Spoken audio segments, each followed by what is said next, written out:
Karaniwan ang balita na babae ang naaapi.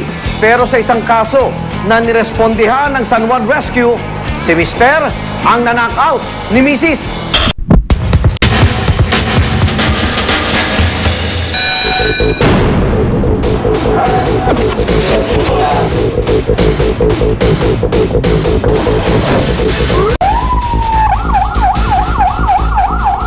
Puntahan natin, meron tumawag sa amin, nabagsakan ng heavy object, nagkakaroon ng difficulty breathing.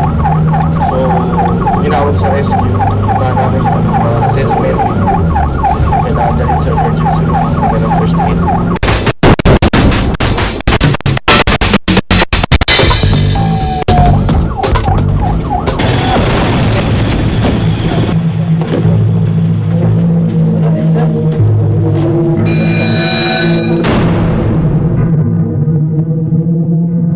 Nararamdaman mo?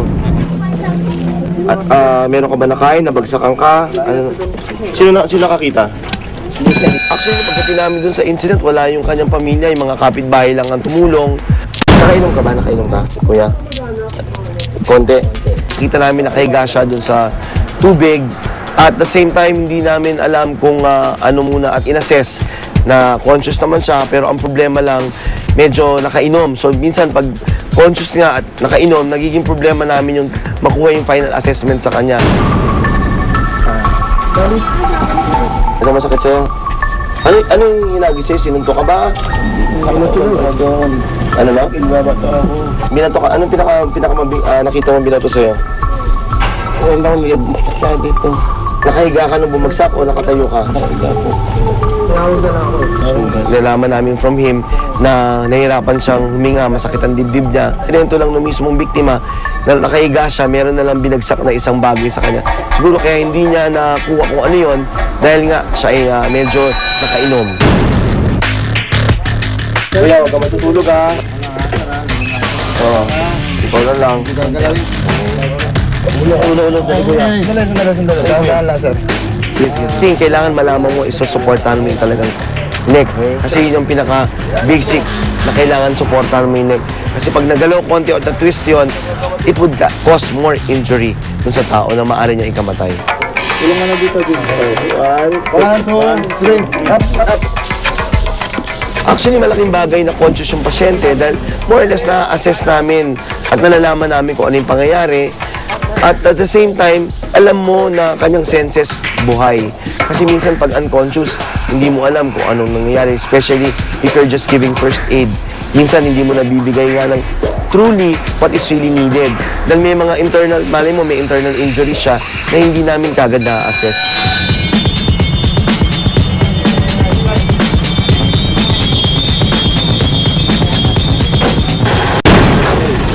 May kinalay sa ano?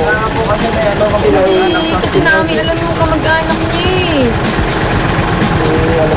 Yung asawa wala daw.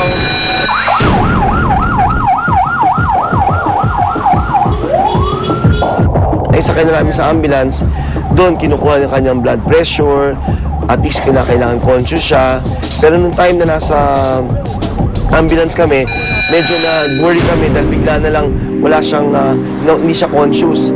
Pero tinatry namin kuhanan siya, i-break siya sa mga lugar na pwedeng magkaroon siya ng consciousness. Hindi masakit ha? Ibang parte ng katawan, nakausap ko talaga namin para conscious.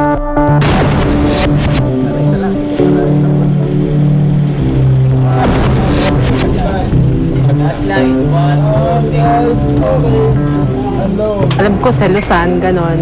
Actually, normal na sa kanila talagang nag-aaway sila eh. Pero kayo yung pinakamalalang nangyari na na-hospital yung kapatid ko. Siguro pag-uusapan naman nila yung nangyari sa kanila. Tingin ko maayos din nila kasi may anak sila.